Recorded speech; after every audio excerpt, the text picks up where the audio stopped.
ಉಡಾಯಿಸೋ ಖಾರ ಬಣ್ಣ ರುಚಿಯನ್ನು ನೀಡುತ್ತದೆ. ಮೆಣಸಿನ ಪುಡಿ ಚಿಂದಿ ಉಡಾಯಿಸೋ ಖಾರ ಬಣ್ಣ ರುಚಿ. ಬೆಂಗಳೂರಿನಲ್ಲಿ ಬಿಎಂಟಿಸಿ ಬಸ್ ಗುದ್ದಿ 5 ಗಂಭೀರವಾಗಿ ಗಾಯಗೊಂಡಿದ್ದಾರೆ. ಎಲೆಕ್ಟ್ರಿಕ್ ಬಸ್ ಹರಿದು ಮಗು ಸೇರಿ 5 ಗಾಯವಾಗಿದೆ.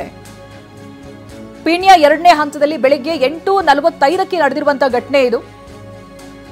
ಮೆಜೆಸ್ಟಿಕ್ನಿಂದ ಪೀಣ್ಯದ 2ನೇ ಹಂತ ಮಾರ್ಗವಾಗಿ ಬಸ್ ಹೋಗ್ತಾ ಇತ್ತು. ರೂಟ್ ನಂಬರ್ 252/4 ಬಿಎಂಟಿಸಿ ಬಸ್ ಗುದ್ದಿ 5 ಗಂಭೀರವಾಗಿ ಗಾಯಗೊಂಡಿದ್ದಾರೆ. ಅದರಲ್ಲಿ ಮಗು ಕೂಡ ಸೇರಿದೆ ಅನ್ನೋದು ಗೊತ್ತಾಗ್ತಾ ಇದೆ. ಬೆಂಗಳೂರಿನ ಪೀಣ್ಯದಲ್ಲಿ ನಡೆದಿರುವಂತಹ ಘಟನೆ ಇದು. ಎಲೆಕ್ಟ್ರಿಕ್ ಬಸ್ ಹರಿದು ಮಗು ಸೇರಿ 5 ಗಾಯವಾಗಿದೆ. ಪೀಣ್ಯ 2ನೇ ಹಂತದಲ್ಲಿ ಬೆಳಿಗ್ಗೆ ಸುಮಾರು 8:45ಕ್ಕೆ ನಡೆದಿರುವಂತಹ ಘಟನೆ ಇದು. ಪೀಣ್ಯ 2ನೇ ಹಂತದ ಮಾರ್ಗದ ಬಸ್ ಇದು. ಎಲೆಕ್ಟ್ರಿಕ್ ಬಸ್ ಚಾಲಕ ಹಾಗೆ ಕಂಡಕ್ಟರ್ ನಡುವೆ ಗಲಾಟೆ ಆಗುತ್ತೆ. ಎಲೆಕ್ಟ್ರಿಕ್ ಬಸ್ ಚಾಲಕ ಬಿಎಂಟಿಸಿ ಕಂಡಕ್ಟರ್ ವಾಗ್ವಾದಕ್ಕಿಳಿತಾರೆ. ಈ ವೇಳೆ ಫುಟ್ಪಾತ್ನತ್ತ ಚಾಲಕ ಬಸ್ ಅನ್ನ ಚಲಾಯಿಸಿದ್ದಾನೆ. ಫುಟ್ಪಾತ್ನಲ್ಲಿ ನಿಂತಿದ್ದಂತ 5 ಮೇಲೆ ಬಿಎಂಟಿಸಿ ಬಸ್ ಹರಿದಿದೆ. ಬಸ್ ಗುದ್ದಿದಂತ ರಭಸಕ್ಕೆ ಮಗು ಸೇರಿದಂತೆ 5 ಸ್ಥಿತಿ ಗಂಭೀರವಾಗಿದೆ ಅನ್ನೋದು ಗೊತ್ತಾಗ್ತಾ ಇದೆ. ನೋಡಿ, ಇವರಿವರುಗಳ ಗಲಾಟೆಗೆ 5 ಜನ ಆಸ್ಪತ್ರೆ ಪಾಲಾಗಿದ್ದಾರೆ. ಎಲೆಕ್ಟ್ರಿಕ್ ಬಸ್ ಚಾಲಕ ಹಾಗೆ ಮತ್ತೊಬ್ಬ ಕಂಡಕ್ಟರ್ ನಡುವೆ ಗಲಾಟೆಯಾಗುತ್ತೆ, ವಾಗ್ವಾದಕ್ಕಿಳಿತಾರೆ. ಈ ಸಂದರ್ಭ ಫುಟ್ಪಾತ್ನತ್ತ ಬಸ್ ಅನ್ನ ಹರಿಸ್ತಾರೆ. ಫುಟ್ಪಾತ್ನಲ್ಲಿ 5 ಜನ ನಿಂತಿರ್ತಾರೆ. 5 ಮೇಲೆ ಬಿಎಂಟಿಸಿ ಬಸ್ ಗುದ್ದಿದೆ. ಗುದ್ದಿರುವಂತ ರಭಸಕ್ಕೆ 5 ಸ್ಥಿತಿ ಗಂಭೀರವಾಗಿದೆ. ಪೀಣ್ಯ 2ನೇ ಹಂತದಲ್ಲಿ ನಡೆದಿರುವಂತಹ ಘಟನೆ ಇದು. ಬೆಳಗ್ಗೆ 8:45ಕ್ಕೆ ನಡೆದಿದೆ ಅನ್ನೋದು ಗೊತ್ತಾಗ್ತಾ ಇದೆ. ಘಟನೆ ನಡೆದಿರುವಂಥ ಸ್ಥಳದ ದೃಶ್ಯಗಳನ್ನು ನೀವು ಗಮನಿಸಬಹುದು. ಬಸ್ ಗುದ್ದಿರುವಂಥ ರಭಸಕ್ಕೆ ಹೇಗಾಗಿದೆ ನೋಡಿ ಫುಟ್ಪಾತ್. 5 ಜನ ಗಂಭೀರವಾಗಿ ಗಾಯಗೊಂಡಿದ್ದಾರೆ. ಅವರ ಆರೋಗ್ಯ ಸ್ಥಿತಿ ಗಂಭೀರವಾಗಿದೆ ಅನ್ನೋದು ಗೊತ್ತಾಗ್ತಾ ಇದೆ. ಅದರಲ್ಲಿ ಮಗು ಕೂಡ ಇದೆ.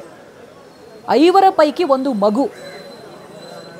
ಈ ಬಗ್ಗೆ ಇನ್ನಷ್ಟು ಮಾಹಿತಿಯನ್ನು ಪಡೆದುಕೊಳ್ತಾ ಹೋಗ್ತೀನಿ. ಪ್ರತಿನಿಧಿ ಕಿರಣ್ ಸೂರ್ಯ ಘಟನೆ ನಡೆದಿರುವಂಥ ಸ್ಥಳದಿಂದಲೇ ಲೈವ್ನಲ್ಲಿ ಜಾಯ್ನ್ ಆಗ್ತಾ ಇದ್ದಾರೆ. ಏನಾಗಿತ್ತು ಕಿರಣ್ ಸೂರ್ಯ? ಮಗು ಕೂಡ ಇದೆ ಅನ್ನೋದು ಗೊತ್ತಾಗ್ತಾ ಇದೆ. ಒಟ್ಟು 5 ಜನ ಫುಟ್ಪಾತ್ನಲ್ಲಿ ನಿಂತಿದ್ರೆ ಯಾವ ರೀತಿಯಾಗಿ ಆಯಿತು ಈ ಘಟನೆ? ಏನ್ ಗೊತ್ತಾಗ್ತಾ ಇದೆ ಕಿರಣ್?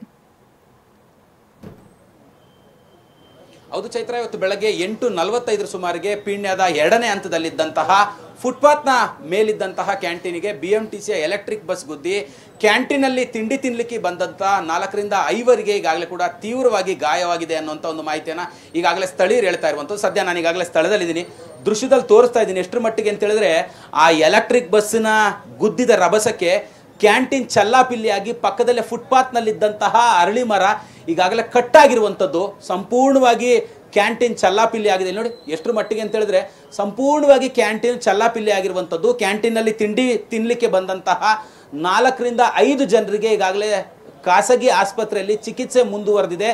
ತೀವ್ರವಾಗಿ ಗಾಯಗೊಂಡಿದ್ದಾರೆ. ವೈದ್ಯರು ಕೂಡ ಏನು ಹೇಳಲಿಕ್ಕೆ ಆಗೋಗೋದಿಲ್ಲ, ಸೀರಿಯಸ್ ಆಗಿದ್ದಾರೆ ಅನ್ನುವಂಥ ಒಂದು ಮಾಹಿತಿಯನ್ನು ಈಗಾಗಲೇ ಸದ್ಯಕ್ಕೆ ಸ್ಥಳೀಯ ನಿವಾಸಿಗಳು ಸಂಬಂಧಿಕರು ಹೇಳ್ತಾ ಇರುವಂಥದ್ದು.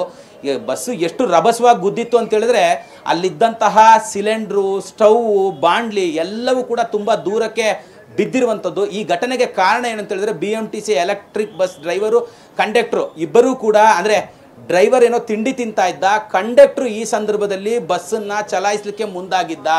ಯಾಕೆ ಅಂತ ಕೇಳಿದ್ರೆ ಬಿಎಂಟಿಸಿ ಎಲೆಕ್ಟ್ರಿಕ್ ಬಸ್ಗಳು ತುಂಬಾ ವೇಗವಾಗಿ ಸಂಚಾರವನ್ನು ಮಾಡುತ್ತೆ. ಆ ಬಸ್ಗೆ ಅಂದ್ರೆ ಗೇರು ಈ ತರದ್ದು ಯಾವುದು ಕೂಡ ಇರೋದಿಲ್ಲ, ಆಕ್ಸಿಲೇಟರ್ ಮಾತ್ರ ಇರುತ್ತೆ. ಈ ಸಂದರ್ಭದಲ್ಲಿ ಆ ಗಾಡಿಯ ವೇಗ ಗೊತ್ತಾಗದೆ ಬಿಎಂಟಿಸಿಯ ಕಂಡಕ್ಟರು ಫುಟ್ಪಾತ್ನ ಮೇಲೆ ತಿಂಡಿ ತಿಂತಾ ಇದ್ದಂತಹ 4 ರಿಂದ 5 ಜನರಿಗೆ ಡಿಕ್ಕಿ ಹೊಡೆದ ಪರಿಣಾಮ ಈಗಾಗಲೇ 5 ಜನರು ಕೂಡ ಸಾವು ಬದುಕಿನ ನಡುವೆ ಹೋರಾಟವನ್ನು ನಡೆಸ್ತಿದ್ದಾರೆ ಅನ್ನುವಂಥ ಒಂದು ಮಾಹಿತಿಯನ್ನ ಸ್ಥಳೀಯರು ಈಗಾಗಲೇ ಕೊಡ್ತಾ ಇರುವಂತದ್ದು. ಓಕೆ, ಥ್ಯಾಂಕ್ ಯು ಕಿರಣ್ ಮಾಹಿತಿಗಾಗಿ.